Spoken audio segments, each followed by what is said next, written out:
بسم اللہ الرحمن الرحیم۔ معزز سامعین، السلام علیکم ورحمۃ اللہ وبرکاتہ۔ معزز سامعین، ایسے تمام لوگ جو بے برکتی تنگ دستی کی وجہ سے پریشان ہیں اور جن کی اولاد نافرمان ہے، اور وہ ایسا چاہتے ہیں کہ اللہ پاک کوئی ایسا وسیلہ بنائے کہ اولاد ہماری فرما بردار ہو جائے اور ہماری بات سننے والی بن جائے، اور ایسے افراد جن کے گھر میں کوئی بیماری ہے، علاج کرواتے ہیں مگر اس کے باوجود بھی وہ جان نہیں چھوڑتی۔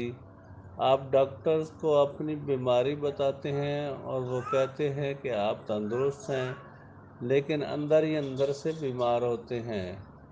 تو ان لوگوں کے لیے آج ایک ایسا مجرب عمل لے کر آئے ہیں جس سے اللہ پاک آپ کی غربت تنگ دستی کو ختم کر کے آپ کے رزق میں اضافہ فرمائیں گے اور آپ کی اولاد کو آپ کا فرمانبردار بنا دیں گے، اور آپ کے گھر میں لڑائی جھگڑے پریشانیاں بیماریاں ہمیشہ کے لیے ختم ہو جائیں گی، اور گھر کے تمام افراد میں محبت پیدا ہوگی۔ تو بڑھتے ہیں آگے عمل کی طرف۔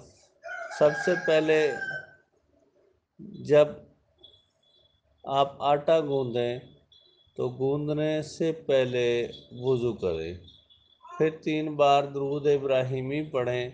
درود ابراہیمی پڑھنے کے بعد آپ آٹا گوندنا شروع کرتے ہیں تو یا ودودوں کا ورد جاری رکھنا ہے اس ٹائم تک جب تک آپ آٹا گوند نہیں لیتے۔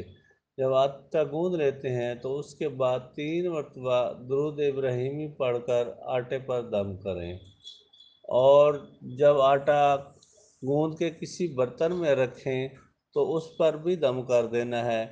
انشاءاللہ جب تک آپ اس آٹے سے روٹی بناتے رہیں گے یا بنائیں گے، وہ جس کے پیٹ میں بھی جائے گی اس کا دل نرم ہو جائے گا، اور ساتھ اس کے اندر کی تمام بیماریاں ختم ہو جائیں گی، اور اللہ تعالیٰ آپ کے مال و رزق میں برکت عطا فرمائیں گے۔